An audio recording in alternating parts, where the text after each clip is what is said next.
اعوذ باللہ من الشیطان الرجیم بسم اللہ الرحمن الرحیم۔ پیارے بچوں السلام علیکم، امید ہے کہ آپ خیریت سے ہوں گے۔ پیارے بچوں آج ہم چوتھی جماعت کا اردو پڑھیں گے۔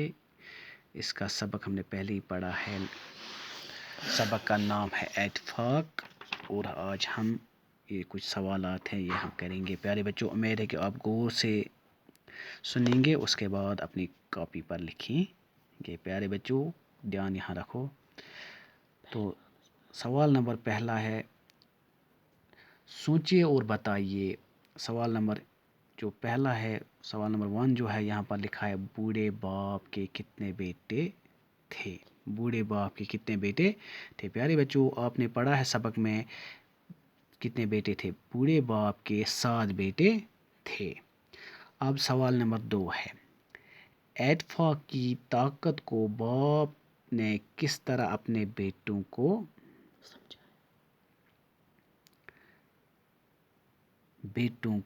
سمجھایا؟ اتفاق کی طاقت کو باپ نے کیسے اپنے بیٹوں کو سمجھایا؟ جواب ہے اس کا،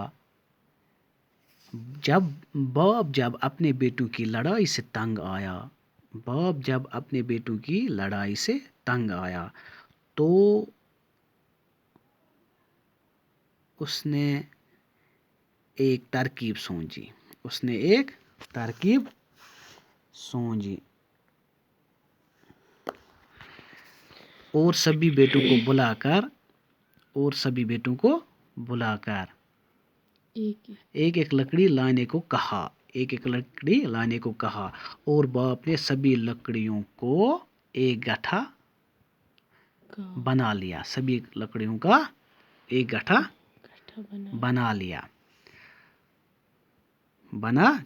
اور باپ نے سبھی لکڑیوں کا ایک گٹھا بنا لیا۔ سبھی بیٹوں کو یہ گٹھا توڑنے کو کہا۔ سبھی بیٹوں نے بھرپور کوشش کی مگر ناکام رہے۔ بعد میں یہ گٹھا توڑ کر ایک ایک لکڑی ہر ایک کے ہاتھ میں دی۔ سبھوں نے بآسانی سے اپنی اپنی لکڑی توڑ دی اور باپ نے کہا، جب تک یہ ایک گٹھے میں باندھی ہوئی تھی تو یہ اتفاق میں تھی اور اس گٹھے کو کوئی نہیں توڑ سکا۔ جب یہ علیحدہ ہو گئی تو آپ نے بڑی آسانی سے ان کو توڑ دیا۔ یہی ہے نا اتفاقی۔ اس طرح بچوں کو اتفاق کی طاقت کا پتہ چلا۔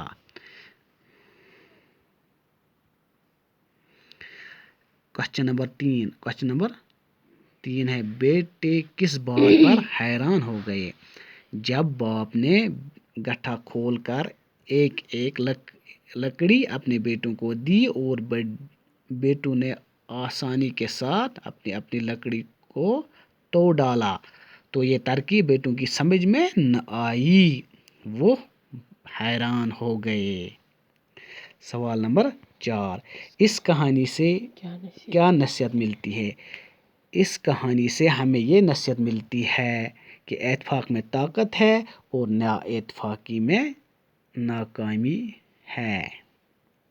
پیارے بچوں ایک بار میں پھر پڑھوں گا، آپ غور سے دیکھیے۔ بوڑھے باپ کے کتنے بیٹے تھے؟ بوڑھے باپ کے 7 بیٹے تھے۔ اتفاق کی طاقت کو باپ نے کیسے اپنے بیٹوں کو سمجھایا؟ باپ جب اپنے بیٹوں کی لڑائی سے تنگ آیا تو اس نے ایک ترکیب سوچی اور سبھی بیٹوں کو بلا کر ایک ایک لکڑی لانے کو کہا اور باپ نے سبھی لکڑیوں کا ایک گٹھا بنا لیا۔ سبھی بیٹوں کو یہ گٹھا توڑنے کو کہا۔ سبھی بیٹوں نے بھرپور کوشش کی مگر ناکام رہے۔ بعد میں یہ گٹھا توڑ کر ایک ایک لکڑی ہر ایک کے ہاتھ میں دی۔ سبھوں نے بآسانی سے اپنی اپنی لکڑی توڑ دی اور باپ نے کہا، جب تک یہ ایک گٹھے میں باندھی ہوئی تھی تو یہ اتفاق میں تھی اور اس گٹھے کو کوئی نہیں توڑ سکا۔ جب یہ علیحدہ ہو گئی تو آپ نے بڑی آسانی سے ان کو توڑ دیا۔ یہی ہے نا اتفاقی، اس طرح بچوں کو اتفاق کی طاقت کا پتہ چلا۔ بیٹے کس بات پر حیران ہو گئے؟ جب باپ نے گٹھا کھول کر ایک لکڑی اپنے بیٹوں کو دی اور بیٹوں نے آسانی کے ساتھ اپنی لکڑی کو توڑ ڈالا۔ یہ ترکیب بیٹوں کی سمجھ میں نہ آئی، وہ حیران ہو گئے۔ اس کہانی سے کیا نصیحت ملتی ہے؟ اس کہانی سے ہمیں یہ نصیحت ملتی ہے، اتفاق میں طاقت ہے اور نا اتفاقی میں ناکامی۔ پیارے بچوں، آج اتنا ہی، کل ہم اسے